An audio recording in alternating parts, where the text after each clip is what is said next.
ginagago. Humanap ka na lang ng maloloko mo na bago. Ang sakit-sakit pala kapag naloko ka. Kaya naman sa relasyon na to ayoko na.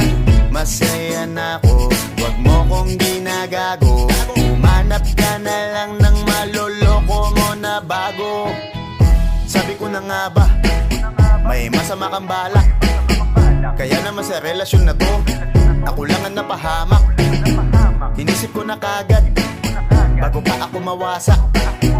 Ayoko na samahan ka, mas gusto ko na lang na uminom ng alak. Kasi mas masarap pa malasing kesa sa mahalin, pakita ng mahalin. Buti na lang nagawa ko pang sarili sigipin, kasi malapit na akong kumapit sa patalim. Kasi lahat ng pinaghirapan ko ay ubos, dahil dyan sa mga mamahalin mo suot. Pag di ka nabila noo mo ay nakakunot, pag niyaya ka sa kama ang dami mong palusot.